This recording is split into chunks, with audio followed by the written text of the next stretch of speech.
Have you been preparing dinner and asked your child to stop playing the video games?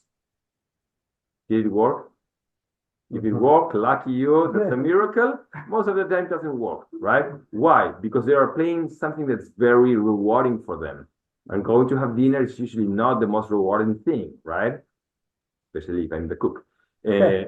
So what do you need to do? What happens here in this case is to say, hey, John, dinner is ready. John keeps on playing video game, right?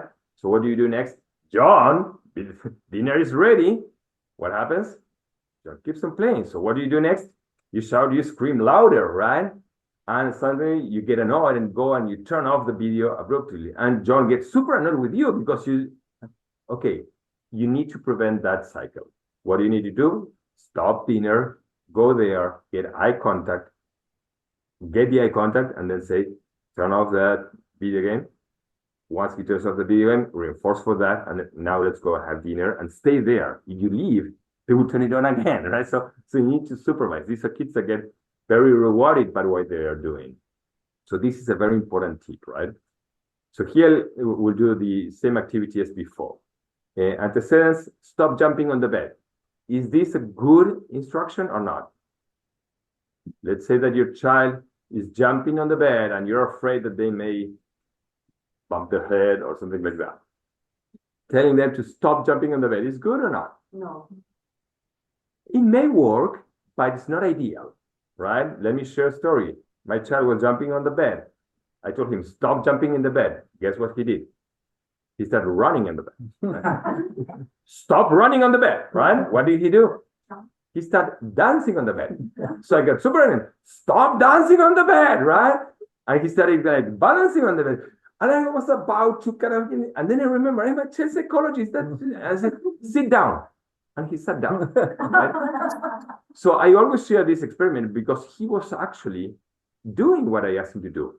He stopped doing the behavior that I asked him to do, right? But I didn't tell him what I wanted him to do. So the thing here is do's versus don'ts. Ask them what you want them to do. That's one behavior. You tell them, don't do this behavior. They have infinite behaviors minus that one.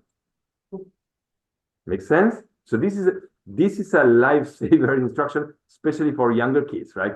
2, 3, 4 years. It's very important to implement this.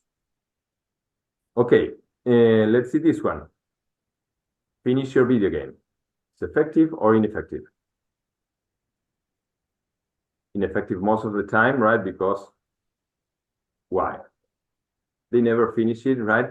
One thing is, if you're far away, it won't work. The other thing is you want to be very specific. Finish it now, right? If they finish it, oh yeah, I will finish it tomorrow. Yes. So you want to be very specific also with the directions. Let's see this one. Could you please turn off your phone? Is it correct? No. Here, sometimes there are some cultural nuances, right?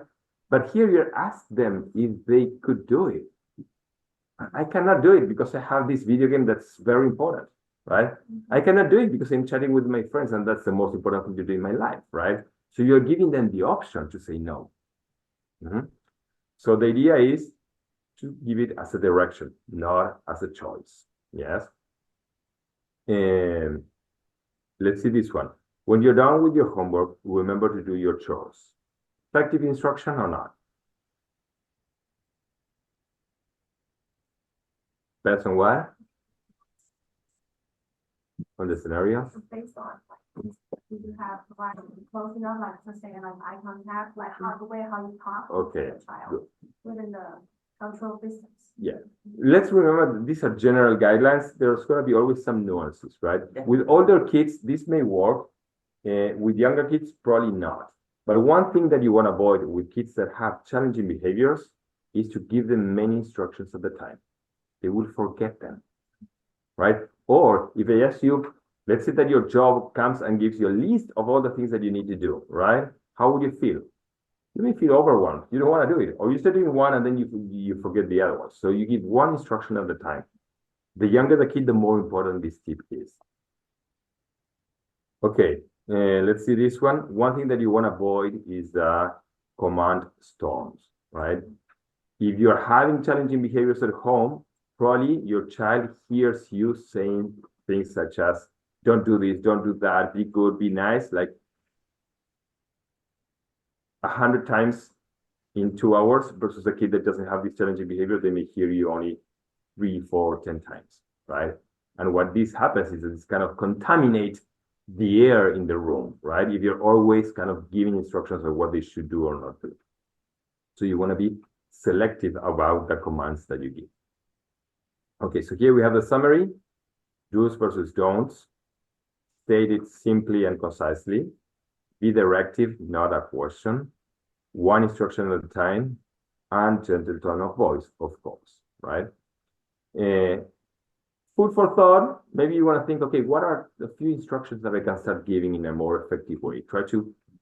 That's a homework for you. We'll check and we'll grade that assignment next week.